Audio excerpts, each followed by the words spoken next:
नमस्कार दोस्तों, स्वागत है आपका जीएस एडुपीडिया में। मैं सत्यदेव उपाध्याय बिहार एसएससीजीएल के लिए मैथमेटिक्स में सब सेक्शन एवरेज पर आज कुछ प्रश्न कराऊंगा और मैं ये बताऊंगा कि बिहार एसएससीजीएल में किस तरह के प्रश्न पूछे जा सकते हैं एवरेज के ऊपर। सबसे पहले जान लेते हैं कि एवरेज का मतलब होता क्या है। Average is nothing but arithmetic mean, अंकगणितीय माध्य है। एवरेज का मतलब रहता है जो टोटल डेटा है, मतलब टोटल डेटा को हम सम करेंगे और उसको हम कितने डेटा है नंबर ऑफ डेटा डिवाइड कर देंगे तो एवरेज निकल जाएगा। और इसको अर्थमेटिक मीन भी बोलते हैं, एवरेज भी बोलते हैं, औसत भी बोलते हैं और माध्य भी कह सकते हैं इसको। आइए देख लेते हैं कितने तरह के प्रश्न पूछे जा सकते हैं। तो पहला टाइप है प्रश्न का जो कि आप मुश्किल से 10 से 15 सेकंड में हल करें, इसके लिए मैं बता रहा हूँ ऑब्जेक्टिव पॉइंट ऑफ व्यू से, ऑब्जेक्टिव एग्जामिनेशन के लिए। मान लीजिए दो डिस्टेंस हैं, पहला पार्ट ये है, दूसरा पार्ट ये है। इक्वल डिस्टेंस है, पहले डिस्टेंस में कोई भी व्हीकल है, इंसान है, कोई भी x किलोमीटर पर आवर से पहला डिस्टेंस कवर करता है और उतना ही बराबर second distance y kilometre per hour से कवर करता है। तो जो टोटल एवरेज होगा, एवरेज स्पीड होगा पूरे जर्नी का, यहाँ से लेकर के यहाँ तक का, वो होगा 2xy by x plus y. x और y दो स्पीड है, किसी भी यूनिट में उससे फर्क नहीं पड़ता है। सेकंड क्वेश्चन है आपका, मान लीजिए कोई भी व्हीकल है या कोई भी इंसान है, पहला distance x kilometre per hour से कवर करता है, दूसरा y किलोमीटर पर आवर से कवर करता है और तीसरा distance z kilometre per hour से कवर करता है और तीनों डिस्टेंस आपस में इक्वल है। तो उस केस में जो एवरेज स्पीड होगी, सॉरी यहाँ पर स्पीड लिख देना चाहिए, एवरेज स्पीड जो होगी व्हीकल की या इंसान की वो 3xyz होगी divided by xy plus yz plus xz। इस तरह से क्वेश्चन पूछे जाते हैं जिसको आपसे एक्सपेक्ट किया जाता है कि आप इसको 30 सेकेंड में आंसर कर सकें। अदरवाइज फिर आप डिस्टेंस ऐड करेंगे, फिर डिवाइड करेंगे उसको टाइम निकाल करके, तो उसमें काफ़ी टाइम कमी होता है। तीसरा जो मॉडल क्वेश्चन है वो है आपको दे दिया जाएगा कि क्लास में कुछ स्टूडेंट्स हैं जिनका एवरेज मान लीजिए XYZ समथिंग आता है और फिर जोड़ दिया जाएगा उसमें कि टीचर को भी इंक्लूड कर दिया जाए, तो एवरेज मान लीजिए K हो जाता है। तो फाइंड करना है आपको कि टीचर की एज क्या थी। इस केस में सबसे पहले आप निकाल लेंगे कि टोटल जो कैंडिडेट्स हैं उनका टोटल एज कितना है। सिंपल है, जितने कैंडिडेट हैं उस पर उनके एवरेज एज को मल्टीप्लाई कर देंगे, टोटल एज पता चल जाएगा। इस केस में देखिए 30 स्टूडेंट्स हैं क्लास में, 14 ईयर इनका एवरेज एज है और टीचर का एवरेज, टीचर को जब इंक्लूड किया जाता है क्लास में नंबर ऑफ स्टूडेंट्स के साथ, तो टोटल जो एवरेज है कैंडिडेट और टीचर का मिला करके वो बदल जाता है, 15 ईयर हो जाता है। तो आपको एज निकालना है टीचर का। टोटल एज कितना है, देखिए सम करने पे एवरेज को मल्टीप्लाई कर देंगे टोटल संख्या से, तो 30 × 14 420 ईयर्स टोटल आ जाएगा। लेकिन जब टीचर को इंक्लूड करते हैं तो एवरेज देखिए कितना होता है।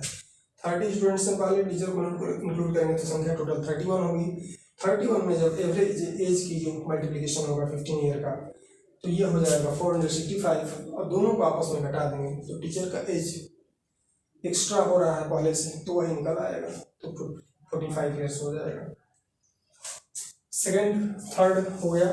फोर्थ क्वेश्चन है आपका, मान लीजिए कोई जर्नी है, उसका 1/3 आप 25 किलोमीटर प्रति घंटा से कवर करते हैं और उसका जो 1/4 है, मतलब टोटल जर्नी का 1/4 30 किलोमीटर प्रति घंटा से तय करते हैं और जो बाकी जर्नी है वो 50 किलोमीटर प्रति घंटा से तय करते हैं।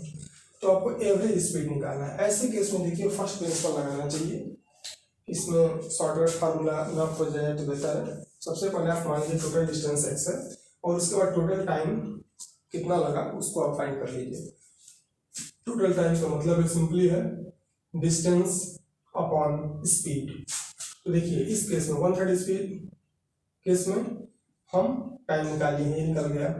1/4 में कितना टाइम लगा, ये निकल गया। और जो बाकी बचा है तो बाकी क्या हो जाएगा, डिस्टेंस, बाकी डिस्टेंस x माइनस जो 1/3 है 1/4 तक घटा देंगे तो डिस्टेंस पता चल जाएगा और इस डिस्टेंस में डिवाइड कर देंगे हम स्पीड का, तो टोटल टाइम निकल जाएगा। टोटल टाइम देखिए इनको ऐड करने पे अलग अलग पार्ट में ये आएगा 3x/100 और एवरेज स्पीड होता है distance upon total distance upon total time. Total distance x माना है हमने शुरू में ही, टोटल टाइम ये आपका कैलकुलेट करने पे आया है, तो 33.1/3 किलोमीटर प्रति घंटा की रफ्तार इसकी एवरेज है टोटल जर्नी की। मॉडल क्वेश्चन 5 जो है, मान लीजिए कि एक बैट्समैन जो है अपनी 17वीं इनिंग में 85 स्कोर करता है, 85 रन, और इसके चलते 17वीं इनिंग में जो स्कोर 85 करता है उसके चलते होता क्या है कि जो टोटल एवरेज जो है 16 इनिंग के बाद जो एवरेज है 17वीं इनिंग में 3 बढ़ जाता है। तो आपको निकालना है कि 17वीं इनिंग के बाद एवरेज कितना था उसका। देखिए 16वीं इनिंग से 17वीं इनिंग में जो एवरेज है वो 3 से बढ़ जाता है, 16वीं से 3 अधिक है एवरेज 17वीं इनिंग में, 17वीं इनिंग में नहीं बल्कि 17 इनिंग के बाद। तो आपको बताना है कि 17वीं इनिंग के बाद कितना एवरेज था उसका। तो सबसे पहले आप देख लीजिए, मान लीजिए 16वीं इनिंग के बाद जो एवरेज था बैट्समैन का वो x था, तो 17वीं इनिंग के बाद कितना स्कोर होगा।